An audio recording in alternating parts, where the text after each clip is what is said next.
am really excited to be here with you guys today to launch the SMaRteN network with the Future Retrospective conversation. Hi everyone, my name is Rosie Tressler. I'm the Chief Exec at Student Minds, which is the UK student mental health charity. Rosie, what else is happening in 2030 that's positive for student mental health? Okay, so I'm going to think about this from a national perspective. So I think that in 2030 we'll be looking back and we'll be feeling very positive and very optimistic and proud of all the hard work that's been done.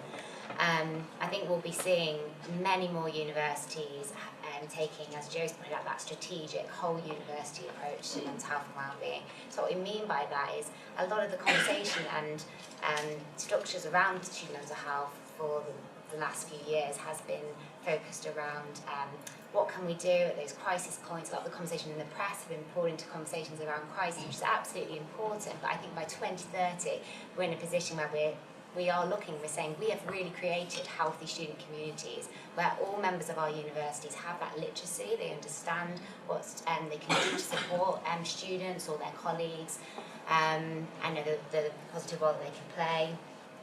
We have really excellent services. We already have lots of fantastic support in 2018, but in the last few years, back to 2030, we've managed to really improve the provision right across the UK.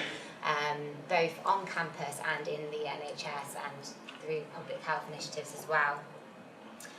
Another key change I think we'll have seen in 2030 is that co-production with students will be standard practice. So students will be seen as much as part of the solution to student mental health as being talked about as something that might need to be fixed or might need to be more resilient. I think we'll have moved beyond that narrative and we'll be recognising that actually our young people are pretty amazing and that we are doing, we've got a lot of skills to manage the challenges. We've been supported in order to respond to the challenges that are happening in our society.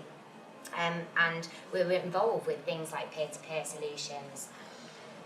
And then finally, I think a big change in 2030 would have been we will have started really tackling some of those root causes in student mental health. So SMaRteN will be up and running. We will have amazing research projects going on right across the UK, and we'll start to see that we're taking that really inclusive approach. We're looking at what are the barriers that different groups of students are currently experiencing in the existing support that we provide. And so we'll be able to hold our head up high and say we genuinely are inclusive in our support for students. Another part of that challenge I think will be about tackling the transition stages for students. I think in 2030 we'll be saying we've really got this join up better between school and university and from university into the workplace. We'll have done more to start influencing earlier, so we might have actually lobbied as students might have led the change and really campaigned to start changing what is the education system like in schools before we arrive at university as well. So there's some of the things that I'd be hoping for in 2030.